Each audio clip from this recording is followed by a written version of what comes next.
Hey everyone, welcome back to Corporate Decoder. Today we're diving into Essent Group's latest quarterly report. And trust me, it's more exciting than watching paint dry because this time we are talking about billions of dollars moving around and how people are paying their homes, which is a big part of our economy. We're decoding Essent Group's health, a major player in mortgage insurance, basically the folks who help make sure you can buy a home even if you don't have a huge down payment. We will uncover if they are doing well and what you should expect from this company. Before we start, if you appreciate getting straight insights from corporate documents, make sure you're subscribed. We also have a Discord community linked in the description below. Jump in there and share your take.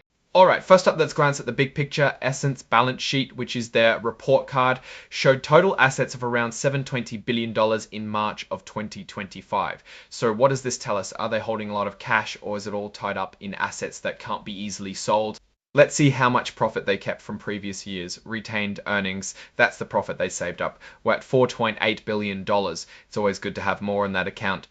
Also, a key thing to keep an eye on is their net deferred tax liability, which sits at $414.7 million. It increased from last year, which means they owe more taxes at the moment than they are owed. Something to keep an eye on. Moving on to their income statement, which is their profit and loss report, we see total revenues hitting $307.5 million. Is that a lot or a little? It depends what they are spending it on. The bottom line shows a net income of $175.4 million. That's their final profit after all the bills are paid. It's quite important, so you might be asking if this is good or bad. This is still positive news, but it's less than it was last year. We'll see why in the next section. To understand how they made less money, let's look at losses and expenses. This is their cost of doing business. The provision for losses and loss adjustment expenses increased big time from roughly 999 million deni the previous year, and that is not good news. Now, how does this translate to the individual shareholder? Their earnings per share, or EPS, which is basically how much money the company made for each share of stock, was 1.69 diluted. We have to mention this line about unrealized gains in investments. Check this. This is important. Unrealized appreciation of investments. Looking better than before, but did not turn into cash. Went up a whopping $71.7 million. That means they are betting on things that might be worth more, and that is good for their outlook. Now, onto their cash flow statement. This is where we see the real cash change in hand. The company generated $221.6 million in cash from its day-to-day operations, which is a good sign of its ability to keep making money. However, they used $200.5 million in financing activities, which is cash used for things like paying dividends to shareholders and buying back their own stock. That means they are giving out more cash than they are receiving in. The overall effect, their cash balance increased to $208 million, so they're ending the quarter with more cash than they started. Time to move on to the smaller print stuff.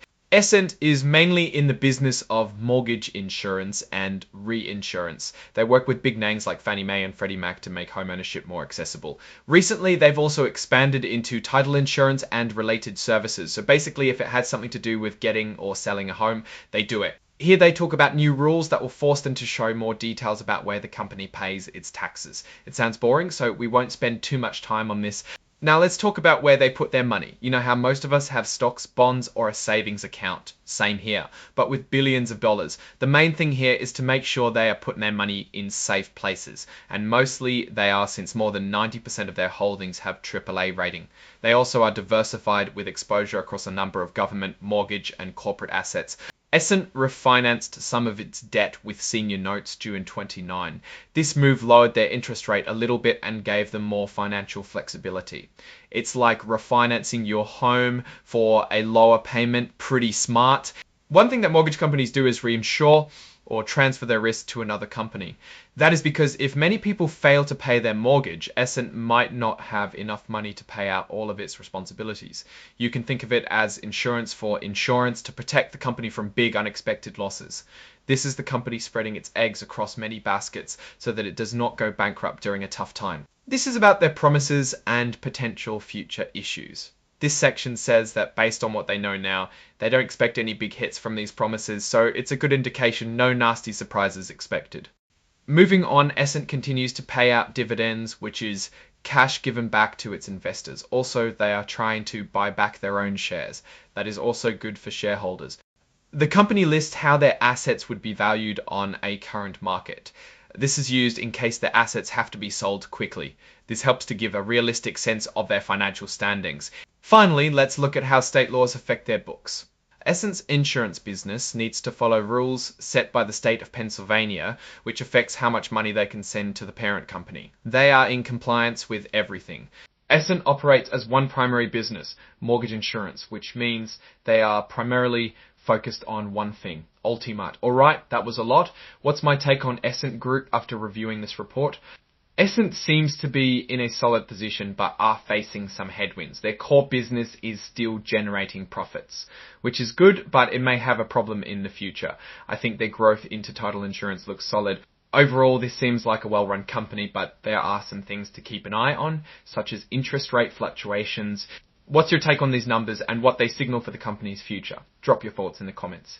If this analysis was valuable, hitting that like button really helps, and subscribe for more deep dives. Don't forget to check out the Discord in the description. Thanks for watching. See you next time.